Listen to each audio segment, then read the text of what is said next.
परमपिता परमात्मा पूर्ण ब्रह्म सारी सृष्टि के रचनहार कबीर परमेश्वर जी हम सभी आत्माओं के जनक हैं, ये हमारे पिता हैं।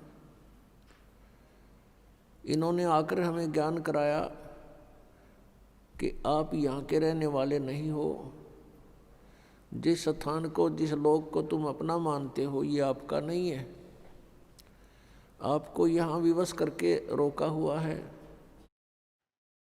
यहाँ 21 ब्रह्मांड का जो स्वामी है, प्रभु है, जिसको तुम ब्रह्म कहते हो, ये ज्योति निरंजन काल है, इसको श्राप लगा हुआ है 1 लाख मानव शरीरधारी प्राणियों का नित आहार करने का। और उसी उद्देश्य से इसने आप जी को यहाँ विवश करके रोका हुआ है। अपनी स्वार्थ पूर्ति के लिए आप जी को यहाँ झूठे लालच में यहाँ बांध रखा है।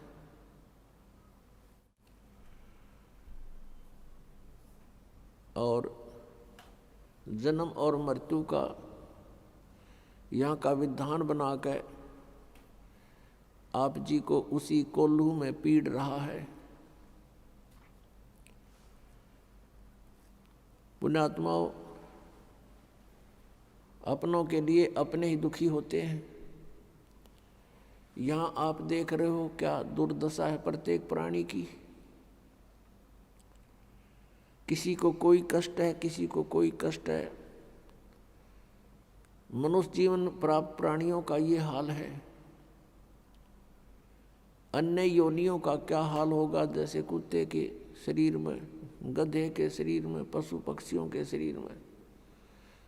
कितना दुखी है ये प्राणी।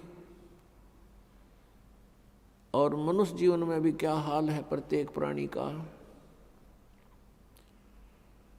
कोई प्राणी सुखी नहीं।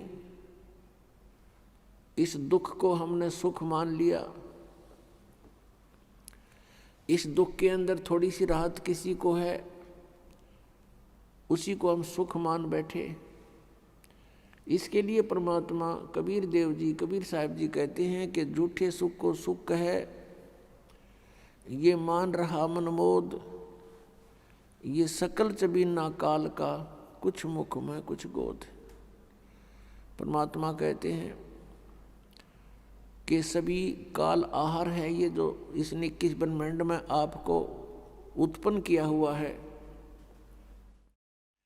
अपनी उदर पूर्ति के लिए ये सब कुछ किए हुए हैं। आप जी इसके आहार हो। जैसे कसाई बकरे पालता है, उसका उद्देश्य क्या होता है? उन बकरों को सुविधा देने का, अपनी रोजी रोटी और स्वयं आहार करना। उन बकरों के लिए, बकरियों के लिए वो कितनी सुविधाएं करता है। उनके लिए चरागाह बनाता है, जल की व्यवस्था करता है, तालाब, और ऊपर शेड डाल देता है, झोंपड़ी बनाता है गर्मी सर्दी से बचाने के लिए। उन सुविधाओं को देखकर वो बकरे वो समझते हैं कि ये हमारा मालिक बड़ा दयालु है, इसने हमें बहुत सुविधा दे रखी है। और जिसमें वो कसाई, उनका मालिक, उन बकरों के उस स्थान पर आता है तो बकरे उसको अपना एक भद्र पुरुष मानकर, अपना नेक मालिक मानकर उससे प्यार करते हैं, उसके पास आते हैं। कोई तो ऐसे पैरों को उठाकर उसको प्यार देना चाहता है, सीने से लगाना चाहता है बकरा, और कोई उसको चाटता है मुँह जिह्वा से एक प्यार जताने के लिए। और वो देखता है, ऐसे हाथ लगाता है, वो उसको चाटते हैं, प्यार करते हैं। वो देख रहा है कि कितना मांस इसमें बन गया, कितने किलो का हो गया, यो कितने का बिकेगा। और वो बकरे सोचते हैं ये हमें लाड कर रहा है, वो उससे प्यार करते हैं। अब उन सुविधाओं को देखें तो बकरों को ये ऐसा लगता है कि बहुत नेक आदमी हो। और फिर जब कहीं से ऑर्डर आ जाता है 10-20 बकरों का, उस समय ये नहीं देखता कि इसका बेटा मरेगा, बेटी मरेगी, माँ मरेगी या भाई मरेगा। वो तो लेकर लाठी और हाँक लेता है उसको। किसी का बेटा मरो आओ, चाहे किसी की बेटी, चाहे माँ या भाई या बहन,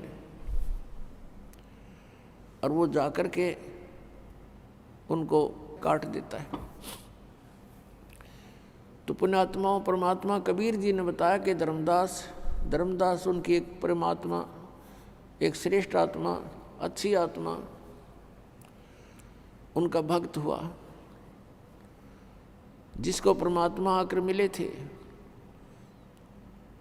एक विधान है परमात्मा का, परमेश्वर का, जो वेदों में भी वर्णित है, और वो लीला ऐसी करते ही हैं। और वेद भगवान की ही गुणगान करते हैं। वेदों में लिखा है कि वो परमात्मा ऊपर ध्रुवलोक के तीसरे पृष्ठ पर, तीसरे स्थान पर विराजमान है। तीसरे मुक्ति धाम में रहता है, वहाँ से गति करके नीचे आता है, श्रेष्ठ आत्माओं को मिलता है, उनको ज्ञान बताता है, यथार्थ ज्ञान देता है। उसी उद्देश्य से परमात्मा धर्मदास साहिब जी को मिले थे। एक बहुत ही अच्छी आत्मा परमात्मा की खोज में भटक रही थी। परमात्मा आकर उनको मिले, तब उनसे कहा था कि धर्मदास, जिसको तुम पूज रहे हो ये काल है। गीता जी अध्याय नंबर 11 के श्लोक 32 में स्वयं कहता है, मैं काल हूँ, सबको खाने के लिए आया हूँ, और तुम फिर भी इसी की पूजा कर रहे हो, सर्प को दूध पिला रहे हो। फिर परमात्मा ने बताया कि धर्मदास, जैसे आप जी देखते हो कि यहाँ कितनी सुविधाएं दे रखी है काल भगवान ने, कितनी बड़ी पृथ्वी है, इस पर कितने अच्छे मेवे लगे हैं, मेवा, काजू, किशमिश, फल लगे हैं, सेब, संतरे, और कनक, गेहूं, चना, बाजरा, ज्वार, मकई। और फिर कभी वर्षा हो जाती है, झरने बह रहे हैं, दरिया बह रही हैं, नीचे जमीन में शीतल जल, मीठा जल भर रखा है। इन सुविधाओं को देखते हैं, शीतल हवा चल रही है, सूर्य उदय हो रहा, अस्त हो रहा है। इन सुविधाओं को देखते हैं तो ऐसा लगता है कि कितनी अच्छी सुविधा हमें भगवान ने दे रखी है। तो इस दृष्टिकोण से तो हम सोचते हैं बड़ा दयालु है ये भगवान, जिसने हमारे को इतनी सुविधा हमें दे रखी है। कितना ध्यान रखा हुआ हमारे प्रत्येक व्यवस्था का, प्रत्येक व्यवस्था को कितना अच्छी तरह हमें दिया हुआ है, कितनी अच्छी व्यवस्था कर रखी है, सब सुविधाएं प्रदान कर रखी हैं।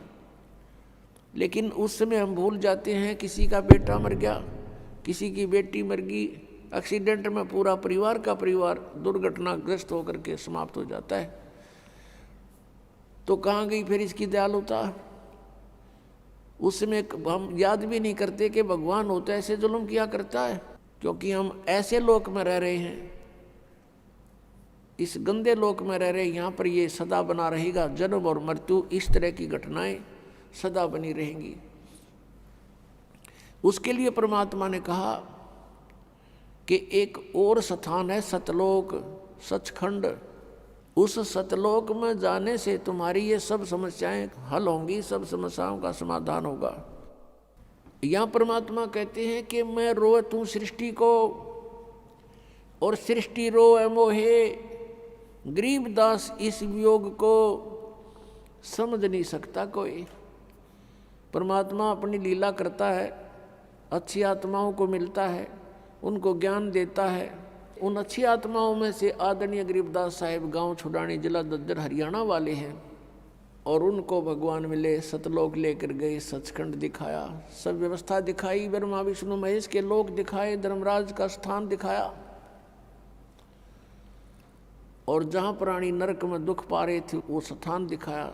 यहाँ का नकली स्वर्ग, महास्वर्ग दिखाया। यहाँ के नकली कंस्ट्रक्शन कर रखी है, इस काल ने अपनी शक्ति से करवा रखी है। नकली सतलोक, अलखलोक, अगमलोक, नामी लोक नकली ब्रह्मलोक में बना रखे हैं, वो भी दिखाए। और जहाँ बैठकर 1,00,000 मानव शरीरधारी प्राणियों को ये आहार करता है वो भी दिखाया। फिर अपना सचखंड दिखाया, सतलोक दिखाया, और वहाँ परमात्मा को देखकर सारी व्यवस्था को समझकर संत गरीबदास साहिब जी बड़े खुश हुए। फिर परमेश्वर ने उनको वापस भेज दिया शरीर में। उस समय गरीबदास जी के शरीर की अंतोष्टि करने की तैयारी थी, मृत जान लिया था, क्योंकि आत्मा को परमात्मा निकाल ले गए थे। चिता के ऊपर रख दिया था तो परमेश्वर ने वापस भेज दिया, तभी वो चिता पर ही हलचल हो गई। नीचे उतर आए, उठकर चल पड़े, परमात्मा की आंखों देखे, उस व्यवस्था का गुणगान करने लगे अपनी अमृतवाणी में। परमेश्वर कबीर जी ने गरीबदास साहिब जी के आत्मा में, अंतःकरण में ये ज्ञान भर दिया था जो उन्होंने बाद में बोला। तो यहाँ बताया है कि मैं रोवत हूँ सृष्टि को। गरीबदास जी बता रहे हैं कबीर भगवान ऐसे बोला, और तुम रोवत हो मोहे, सृष्टि रोवे मोहे। गरीबदास इस वियोग को समझ नहीं सकता कोई। मैं तुम्हारे लिए भटक रहा हूँ, कबीर परमेश्वर जी कहते हैं, और तुम मुझे ना पहचान कर इस काल के दूतों से चिपके हुए हो। इस काल के ही भगवानों से तुम चिपके हुए हो और मुझे नहीं पहचान रहे, और तुम मुझे खोज रहे हो, तुम मुझे ढूंढ रहे हो, लेकिन मुझ तक ना पहुंचकर इन काल के ही इन अवतारों तक तुम वहीं चिपके रहते हो, क्योंकि तुम्हें ज्ञान नहीं। अब मैं ज्ञान बताने आया हूँ, अब तुम सुनते नहीं। तो परमात्मा ने क्या बताया है, मानुष जन्म दुर्लभ है, मिले न बारंबार। तरवर से पत्ता टूट गिरे, वो बहोर न लगता डार। राम रटत कन्या भली, साकट बलो न पूते। छेरी के गल में गलथना, जिसमें दूध ना मूते। राम रटत दारी दर भलो, टूटी घर की छान। वो कंचन महल किस काम के, जहाँ भक्ति नहीं भगवान। राम रटत कोड़ी भलो, चू चू पड़े जो चाम। वो सुंदर शरीर किस काम का, जा मुख नहीं नाम।